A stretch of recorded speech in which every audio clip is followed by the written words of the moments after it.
Welcome to Uncloaked Illusions. I'm Chris Anthony, and I wanted to share a little perspective on the State of the Union address today with President Trump. Now, I know that I'm a little late.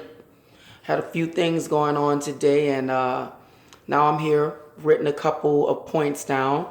President Trump mentioned the years of stagnation, wage stagnation that's finally starting to see some growth. He also mentioned the African American and Hispanic uh, unemployment being at a historical all-time low. He called for the Democrats and the Republicans to come together and solve some differences to get things done. Also, that since he's been elected, 2.4 million jobs have been created, and 200,000 of those jobs were in manufacturing alone. He mentioned small businesses having confidence, and the confidence being at an all-time high, the stock market making new records, also $8 trillion in value has been restored to the country since the rising of the stock market and new records that it's setting. He also enacted the biggest tax reform in history. Tax rates do benefit small businesses because it allows the businesses to expand and to hire people and pay people, lucrative salaries or lucrative wages. And that is good for the country because it does allow jobs to create even more jobs to bring on American citizens. He also pointed out the Iranian deal being a completely horrible deal, and Trump has been saying that for quite some time. And mind you, he also mentioned something about the sanctions that were posed on Venezuela and Cuba. Now, with the whole sanctions debacle, I can agree to disagree, but the sanctions really doesn't work anymore. That's the reason that countries are moving out of using the dollar and moving into the yuan. And that is why the sanctions will be ineffective. He also pointed out the military's lack of power and how we need to reinvest in building our military up again and honoring our military and our soldiers. I can agree to disagree, but that's also something that's open for debate. He pointed out the immigration reform and how it was necessary because a great deal of illegals are coming in and they're criminals. A great deal of gangs have flooded in from Mexico and other countries that are lack of a better term, shitholes, have come into our countries, and we see a great deal of this. I mean, you can also look at the EU. You can look at Germany when they started to allow these immigrants to come into their country and pour into their country. Their country suddenly became like the rape culture, and violence increased. And I mean, people have been trying to hide what's been going on into these countries, but of course we see it because we have terrorist attacks that's been happening under the Obama administration for quite some time, and it seemed like it was clockwork, like you just knew it was going to happen because it was like a weekly event almost.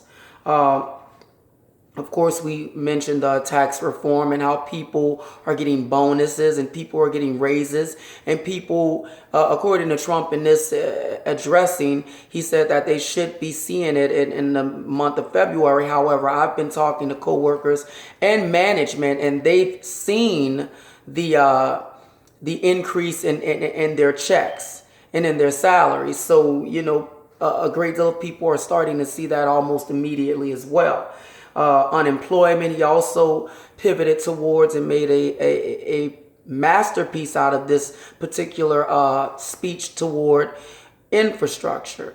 Infrastructure, building roads, creating more jobs by building our country, by reinvesting in the infrastructure in our countries. Now, mind you, the Democrats literally were going to shit their pantses due to him mentioning these things about bringing all of this infrastructure and all of this business back to the United States.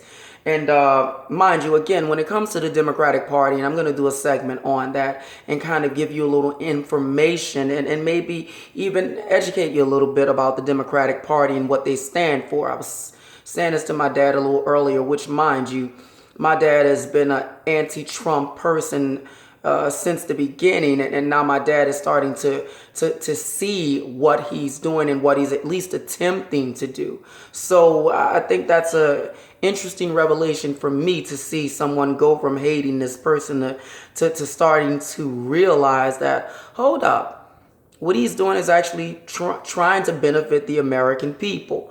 Yeah, the Democratic Party, primarily survives off of keeping people regressed, off of keeping people stagnated, because that's the only way they can survive. That's the only way that they can thrive, is by keeping you in this particular stage of oppression and calling it racism.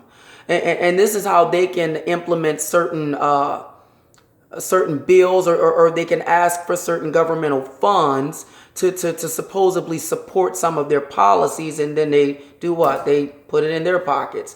Their only interest is in corporate interest as well. And that's also open for debate when it comes to Democrats and Republicans. Independent could have went with the independent party, but you saw the true face of the independent party during, after Donald Trump won the election, and how they raised all of that money. Jill Stein, not to say any names, but she raised all of this money to have a recount, and a great deal of this money went into their pockets. So you got to see what that party stood for as well. And I absolutely think that at some point, black people, they need to wake up and remove themselves from this Jim Crow party, because that's exactly what the hell it is. It's just been rebranded and repackaged and put on the market again, but they still stand for the same thing. They just changed the way they present their oppression and the way they exact their oppression on black people. Again, I can go on hours and hours about the Democratic Party and how felonious this party is. One thing I do like, and I'll end it on this note, is the fact that President Trump acknowledged Otto Warrenmeer, I believe is pronouncing it correct. And, on his untimely death in North Korea, he was put in jail, put in prison, and he was beaten. And, he ultimately succumbed to the torture, and he passed away. Now, mind you, this happened under Obama's administration, and Obama did absolutely nothing to bring this American back to America. And we had these two knuckleheads, or these I think it was a few of them, go to China and steal glasses, which is fucking ridiculous, and other, other shades or whatever they decided to take. And Trump just happened to be in China, having conversations and meetings with Xi Jinping, and he basically negotiated a deal to get these fucking rejects released and allowed to go back to the United States. And the dad of one of these people, or two of them at least, was completely ungrateful about it. And my whole notion was I would have left those idiots over there, because quite frankly, what they did was not only, deplorable, and it was a negative thing to put in the world on the United States and the people of the United States, but they also embarrassed the fucking black community. There's already a stigma that's synonymous and attached to the black community, and they just basically highlighted it and they gave it more wings and more room to grow. But he acknowledged this particular person's death and this particular person's situation and how it transpired. And he even had the parents there. And I love the fact that Trump shared the stage with a great deal of people that he felt deserved recognition. And I digress. Obama did nothing to get this young man back into this country. Trump did something to get these knuckleheads back into the country that I personally would have left over there to rot. But if he was so racist, being that they were black, he would have allowed them to just sit. But he didn't. Whether it was a publicity stunt, whether it was something to get some positive promotion going on, or some positive feeding to the media, because everything they were producing was just negative. He didn't have to do it, but he did it. And mind you, again, this was an interesting State of the Union address. You know, I've seen the addressings with Obama, pretty fucking boring. And yeah, he's a master of teleprompting reading. Needless to say, you know, I also point out that, you know, he gloated in his successes, and he had every right to gloat in them, because, you know, within a year he's done more than Obama did in 8 years, in 10 years. And that's also something that we can say is open for debate, but it's not, because the data and the statistics show it. Give me your feedback on how you feel about the State of the Union address, and if you watched it, and what did you think, and, you know, also all the rhetoric going on with the celebrities, and a great deal of people trying to deter people away from watching the State of the Union address. But people still did, and so they, again, everything they throw at Donald Trump, it just seems to like bounce off of him and just sticks to them, as one would say. I'm Chris Anthony.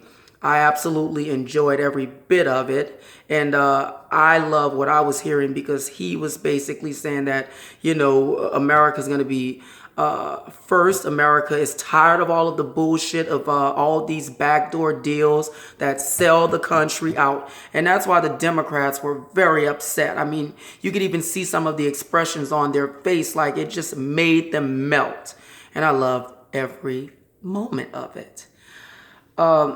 Give me your feedback. As I've said, I'm Chris Anthony, and like, subscribe.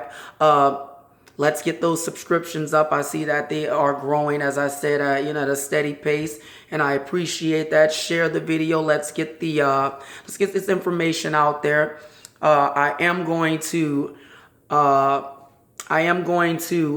do a couple of videos on Constitution, and we can get a dialogue going about that, because one thing I noticed is that a great deal of people know more about basketball and football teams and what's going on with them, but they can't even tell you their basic amendments or their basic rights, you know, or whether whatever state they live in, whether that state constitution matches with the Constitution of the United States. I mean, it's just something, you know, food for thought and something to look forward to. But I also put out there that if there's anything that you want me to cover, because I will start covering more geopolitical situations and events more than anything, because that's my field. I'm more interested in what goes on globally, and you know, give me your feedback on what would you like for me to touch bases on, and give perspective, and give my philosophy on. You could leave me any kind of message or any kind of stories at UncloakedIllusions@gmail.com. I'll leave the email in the description, and I am out.